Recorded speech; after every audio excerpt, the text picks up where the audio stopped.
Christopher Ward are back with a bang. They've just released a watch so slim, it gives a piece of paper a run for its money. Of course, I'm exaggerating, it's not quite that slim, but for a mechanical stainless steel wristwatch, this thing is just impressive. So what Christopher Ward have just done is they've taken their most popular model, which is the 12. They've innovated mechanically and made it even better. They've certainly made it more impressive at the very least. Now, Christopher Ward has been building on the 12 line since it first got released. Of course, it's been a massive success for Christopher Ward. They've taken the design of the 12 and they've been evolving it over the past couple of years. First, we had the 12X Titanium, a skeleton watch with a ridiculous power reserve, which was an in-house movement by the way, and then again with the Loco flying balance wheel, insane design. Two watches that bared the 12 name but didn't quite feel like the 12. In that sure, they shared the same case architecture as the 12 in terms of the shape and the silhouette, but in terms of how the watches actually looked, they felt like completely different watches. This new watch though feels like a true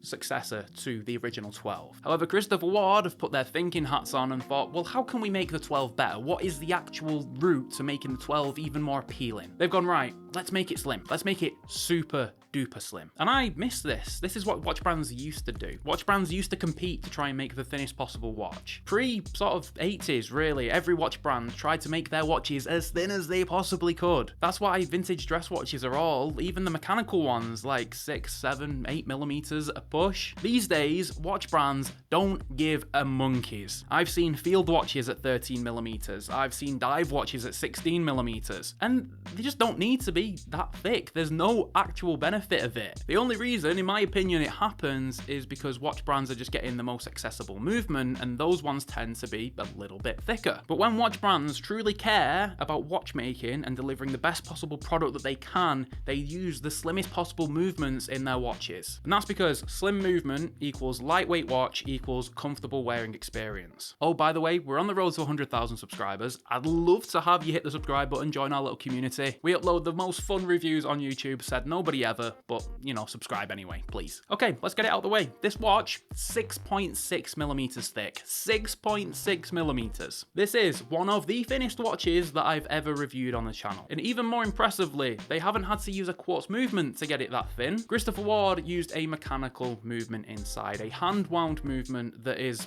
quite good looking as well. Christopher Ward used the Sellita SW210-1B. Funnily enough, the exact same movement that is in my Fears X Studio Underdog Gimlet. Now that watch is 11.7 millimeters thick, which, you know, it's still a relatively okay thickness, but this new Christopher Ward is nearly half its size and uses the exact same movement. And that tells us Christopher Ward worked hard to make this watch as slim as they could possibly be. They have really tightened every single tolerance in this sandwich of parts to make it as slim as they can. And that is so clear when you look at the details, which we'll be covering shortly. One thing I must point out is sometimes manual wind watches feature a tiny crown or a fiddly crown and they're annoying to wind. Christopher Ward have put a nice big crown on this watch. It's genuinely just like, yeah, it's a pleasure. You see, this isn't Christopher Ward's first super slim watch. They've made one in the past. The Malvern 595 was Christopher Ward's first attempt at a super thin watch. Now, funnily enough, I actually owned that watch. It was my first ever Christopher Ward. The watch was actually thinner than this new 12. It was 5.95 millimeters thick. However, the only problem with that Malvern was that although it was super thin, it didn't have much character to it. The dial was just printed with a simple Christopher Ward branding. The silhouette of the case was a little bit uninspiring, and although a brilliant watch mechanically and very impressive to get it that thin, you put it on and the watch just felt a little bit lifeless. It didn't really keep you coming back for more. And that's what I think makes this watch impressive, because yes, it's a little bit thicker than the Malvern, but they've managed to squeeze so much character into the dial that does keep you coming back for a second look. On the wrist, this watch is a pleasure to wear, as you'd expect with that case thickness. Case diameter though is 37.5 millimeters, and lug to lug is just 42.5 millimeters. I will say this watch does wear a little bit larger than those dimensions suggest, just because the end links do stick out a little bit from the lugs, but they do shoot straight down towards the wrist, so it doesn't actually extend the effective lug to lug by that much. I'd say this piece wears more like a 39 instead of the 37.5 that it measures in on my calipers. And when you're wearing this watch and you twist your wrist around, my word, do you get a sexy wrist roll with this one. The case finishing on a Christopher Ward is always impressive. The transition between each section, the consistency of the finishing between each part, they do a great job, and I think they give brands that charge a lot more money a serious run for their money. What helps that sexy wrist roll is a dramatic taper to the bracelet, 23 down to 15.5, which gives off that luxurious, elegant wrist roll that, sports watches are kind of known for. And where I think this watch excels, and I'm talking about the 12 range here, is that it's the perfect bridge between the affordable end of the market and sort of luxury watches. You've got the PRX, super popular watch, I even bought one myself, and for the money, it's a good little ticker. Then you've got watches like the Royal Oak and the Nautilus, which are just, out of reach for most people. And there's not really too much in the middle, something that offers the look and feel of a luxury watch, but, isn't too much more than the affordable pieces either. And I think that's exactly what the 12 offers, and I think this one has even doubled down on that even more. You get some excellent finishing, you get a dial design that is jam-packed with detail and is crispy, and clearly a lot of quality control has gone into it, but you also get a price point that's actually attainable and approachable for a lot of people. You don't have to remortgage the house, sell a kidney, and take out 10 credit cards just to buy, a luxury piece. You can have one that looks and feels like one without having to rob your local bank. I'm sure most people could sell a couple of watches in their collection to be able to afford this one, or just save up for a couple of months and treat yourself to something special. And that's why Christopher Ward have got it bang on. They're not competing with the PRX. This is miles better than the PRX, but it is substantially cheaper than the likes of the Royal Oak, but still gives off that sort of luxurious vibe. Luxury watches always have super tight tolerances, and I'm specifically talking about the dial and the glass. Cheap watches, affordable watches, usually have a mile between those two parts, and it's not something you really notice until you start getting hands-on with sort of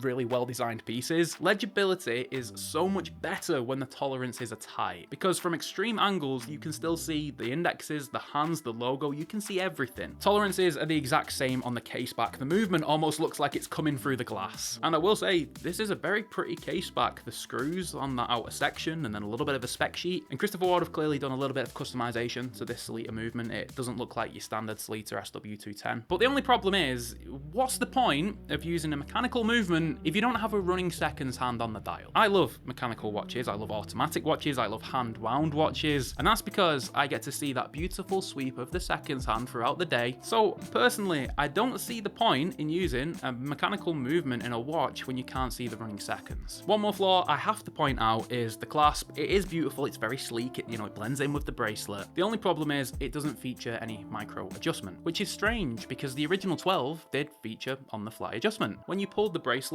away from the clasp, it'd just give you a little bit of extra room, which of course meant throughout the day you could change the size of the bracelet depending on the weather, depending on your activity, to make it as comfortable as possible. Here though, Christopher Ward have supplied you with plenty of half links, but not the ability to be able to change the fit on the go. This to me seems like a downgrade. The original 12 had an on the fly system, this one doesn't, which, a bit like the lack of seconds hand, just seems a little bit strange. Now if that's a big issue for you, no problem. Christopher Ward actually sells this watch on a rubber strap, and it's actually cheaper than the bracelet version too. The bracelet version comes in at £1,395. On the rubber strap though, just £1,250. Because of the lack of an on-the-fly system here, I would actually be tempted to go with the strap version. You save a little bit of cash and you can change the fit throughout the day. There's 4 versions of this new 12 available. There's of course the white, there's a blue, there's a weird greeny colour, and then there's a full black stealth version if that's more your thing. You can get all versions on either a strap or a bracelet, and all of them are currently available for pre-order for a November delivery. Listen, I think this watch is super sleek. I genuinely put this on and it feels like a throwback. Watch brands used to try and impress their customers by making their watches as thin as possible, and somewhere along the way that just got completely lost. Christopher Ward though went, no, we're going to try and do something special. We're going to take our most popular model and we're going to make it even better. And I think that's exactly what they've done. This for me is better than the original 12. Even with the lack of running seconds, listen, I can forgive it. It's not that big of an issue. Although I will say I'd probably get the rubber strap version of this one. But well done to Christopher Ward for doing something that literally nobody asked for. It's easy in the watch industry to,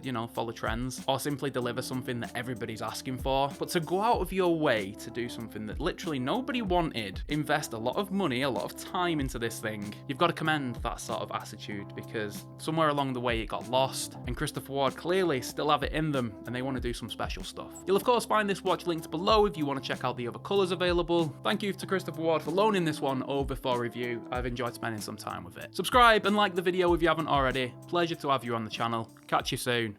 Bye for now.